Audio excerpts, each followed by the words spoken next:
పట్టంచెరు ప్రాంతంలోని పాషమైలారం పారిశ్రామిక వాడలో ఉన్నటువంటి ఒక ఫార్మా బల్క్ డ్రగ్ తయారు చేసేటువంటి కంపెనీ, అందులో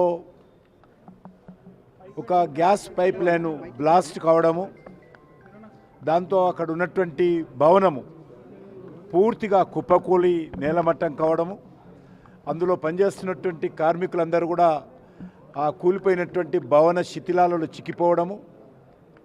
ఇప్పటికి వచ్చినటువంటి వార్త ప్రకారము 12 మంది కార్మికులు ప్రాణాలు పోయాయి. మరొక 30 మందిగా పైన కార్మికులు హాస్పిటల్లో ట్రీట్మెంట్ తీసుకుంటున్నారు.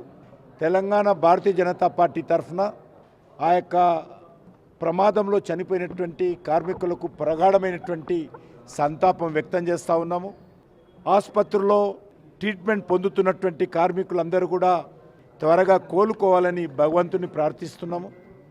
ఆ సంఘటన పట్ల మా జిల్లా అధ్యక్షురాలు, అదేవిధంగా మా యొక్క ఆ ప్రాంతానికి సంబంధించినటువంటి ఎమ్మెల్సీ అంజిరెడ్డి గారు వెంటనే ఫోన్ చేసినప్పుడు దాని విషయం ఎప్పటికప్పుడు తెలుసుకోవడం జరిగింది.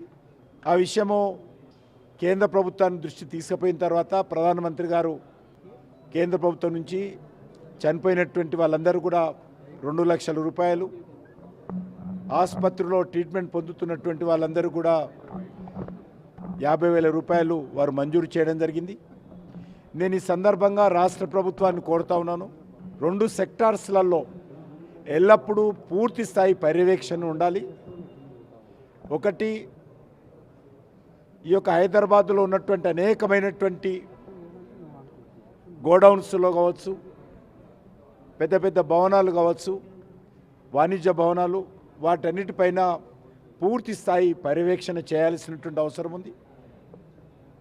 అదేవిధంగా ప్రత్యేకంగా కెమికల్ ఇండస్ట్రీసు, ఫార్మా ఇండస్ట్రీసు, ఎక్కడైతే ప్రమాదం జరిగేటువంటి అవకాశాలు ఉన్నాయో వాటిపైన కూడా పర్యవేక్షణ చేసి ఆయా మేనేజ్మెంట్స్ కానీ అక్కడ పనిచేసేటువంటి కార్మికులకు కానీ ఎప్పటికప్పుడు మరి సలహాలు సూచనలు ఇచ్చి ప్రమాదాలు నివారించే విధంగా, కార్మికుల ప్రాణాలు, ప్రజల ప్రాణాలు కాపాడే విధంగా ప్రభుత్వం చర్యలు తీసుకోవాలి. మనం చూస్తున్నాం, హైదరాబాదులో ఇటీవల చార్మినార్ దగ్గర ఒక భవనము షార్ట్ సర్క్యూట్తో మొత్తం కుటుంబం ఏ రకంగా మరి చనిపోయారో మనం చూసాము. కాబట్టి ఆ రకమైనటువంటి సంఘటనలు జరగకుండా ప్రభుత్వం చర్యలు తీసుకోవాలి.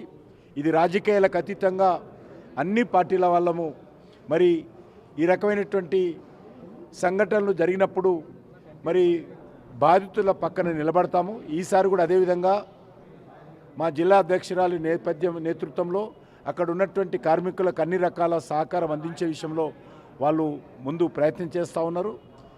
తప్పకుండా ఆసుపత్రిలో ఉన్నటువంటి కార్మికులకు అన్ని రకాలుగా మరి వైద్యపరంగా కానీ ఇతరత్ర కానీ ఆదుకుంటాము.